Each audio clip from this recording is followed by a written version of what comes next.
Tikulandireni omvera athu nonse kulikonse kumwe muli kuchokera mzigawo zonse zinayi za mdziko lino. Dziwani kuti ifa Dreams Media timakunyadirani kwambiri chifukwa munapanga chisankho chotsatira ife kuti tizikupatsirani zonse zomwe zikuchitika mdziko muno.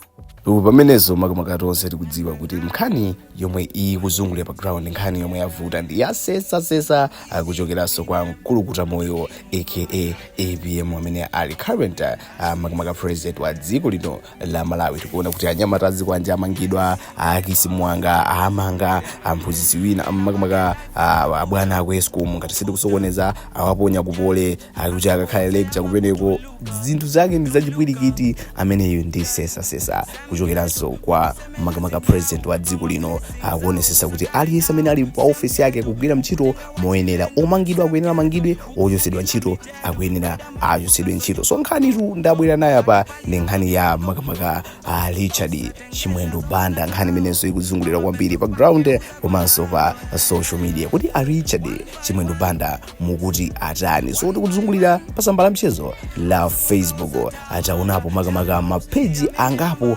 akulemba zokhuzana ndi Richard Chimwendo, ndipo ndiwerenga maposti atatu koma kungosinjirapo mang'ombe tikumva kuti kuchokera pa mphekesera zomwe zikumveka akuti nduna ina imene anthu akuganizira kuti ndi Richard Chimwendo Banda kuti adaba kapena adachita chosowesa ndalama zokwana $700 zimene zili ndalama za nkhani kwambiri, ndalama zokuti kutapa kutaya koma kuba kwa ndalama zimene zizi zikumveka kuti akuti adapita ku nyumba ya mwenye wina ndikumuza kuti ndalama zimene zizi ndalama zachikunja tisinthane ndi makwacha. Atasinthana ndi makwacha adachitanso chopita makamaka kwa polisi ndikauza zokuti mwenye wina tu akuoneka kuti ali ndi ndalama za nkhani akuoneka kuti apapase mphanisa zizimba. Uyu watenga makwacha ndikumusumira mzake kuti ali ndi forex kapena kuti ndi ndalama yakunja yochuluka kwambiri. Mwenye uja zidamveka kuti adamangidwa, koma chosekeza kwambiri ndicho kuti zikumveka kuti akuti kunyumba kwa mwenye kudali ma CCTV kamera amene adajambula zinthu zonse, ndipo tikhala tikupasirani tikakumaniza bwinobwino koma for now tilibe umboni uliwonse kambaso kuti imeneyi ndi mphekesera ma unofficial reports mukudziwa kale. So ndingowerenga maposti atatu amene akukambapo nkhani za nduna ina yakale imene yakhala ikupalasa ndalama. So post number 1 tikuyionanso idayikidwa makamaka pa imene ndi page ya Honorable akuti Carol Teto ACC zabwino pamene padayika kuti mudatasa atungati dziko ndi mmunda mwanu. Ndayikapo chithunzi cha Chimwendo ndikuzasinjiraponso chipost chimene akulemba zokuti ex nduna took $700,000 kwacha kugulisa mwenye pa 3,500 mawa nkutuma apolisi ndi RBM akamulande amasunga forex.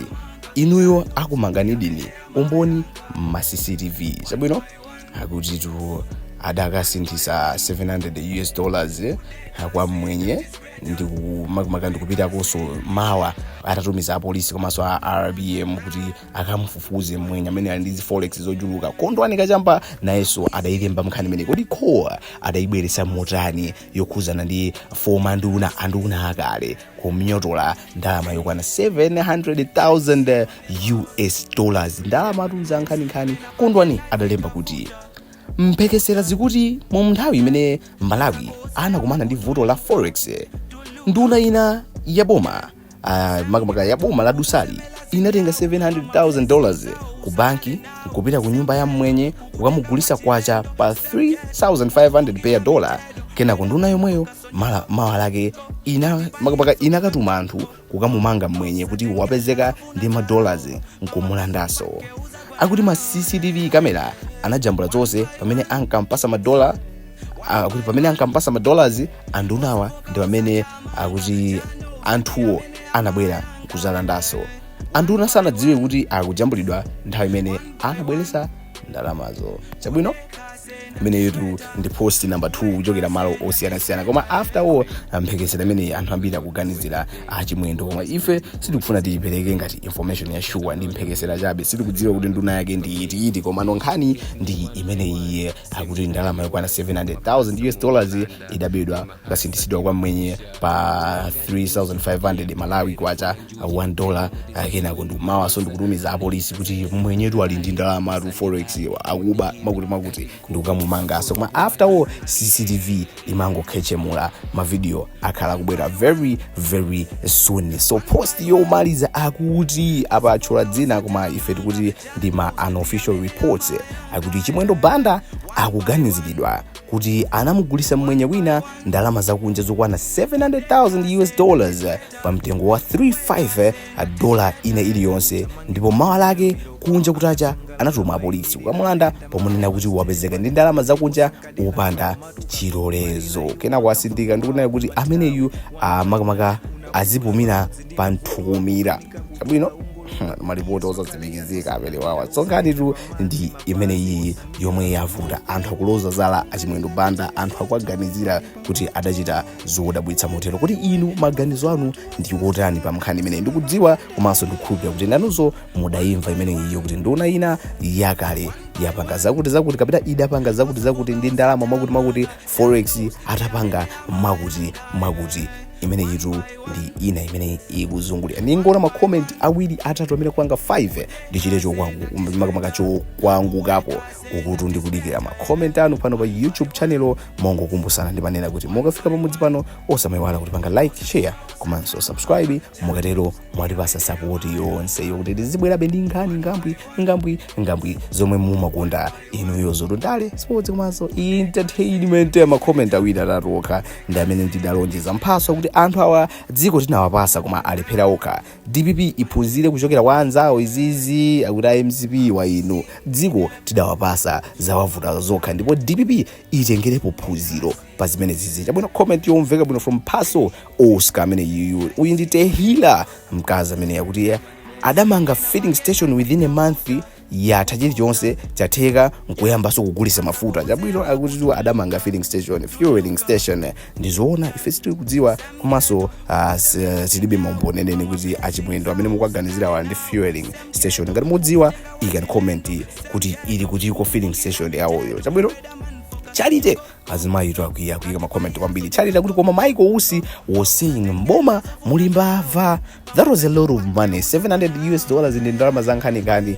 mwe ndi phone pafupi tangopanga ni convert 700,000 kuti dollar imodzi tu amayigulisa pa 3,500. So $700,000 kuyipanga convert to Malawi kwacha dollar imodzi 35 ndi ndalama zankhani ndalama zochuluka kwambiri. Forex ni mpake tu idangoti yapita Jack akuti this name big legs akuti Chimwendo big legs. Chabwino Malawi amagemula. Comment yomaliza ikhale from Bwalo lathu akuti akuti iya ameneyo timati mulungu akalowe basi ndende wayamba yake awaro kumeta zosamveka. Flores wangu kometa kuti ananyanya makuswera kuti awawa Amalawi akuti tiwamange basi ena tengerepo phunziro nkhani tu imene anthu osiyanasiyana akuaganizira Chimwendo Banda akuti adaba $700,000 kukasindisa kwa mwenye pa 3,500 per dollar. Mawa lake ndikutumiza polisi kukamanga mwenye uja ponena kuti adapezeka ndi ndalama za chikunja forex yopanda chilolezo. Kuti comment yanu ndi yotani imene idali yaja mbwe idabweretsa kungopasani update pa ziwiri zitalo zomwe zikuchitika pa ground komanso pa social media. Kusanzika ndi makhala ndasanzika kale ndimangonena kuti mukafika mopeto osamewala kuti panga support munjira yongopanga like, share, comment iso timayifuna ndemanga yanu komanso subscribe. Mukatero mwatilemekeza. Until next time ndingoti peace akuti uko. Tikuyamikeni komanso kuthokozani popanga chisankho chokhala pamenepa kumvetsera komanso kuonera zomwe takubweretserani. Chomwe tingakupempheni choti ngati mulalendo pamudzi pano tapangani subscribe, chifukwa mukatero inu ndife tidzendera limodzi kuyambira lero mpaka na masiku omwe akubwera kusogoloko. Timabweratu ndi nkhani zochokera ngodya zonse zinayi za mdziko lino, kotero kuti inu simukuyenera kuti mukhale kunja kwa nkhani zimenezi. Tapangani subscribe, like, comment komanso share kuti tikhale limodzi mu ulendo umenewu.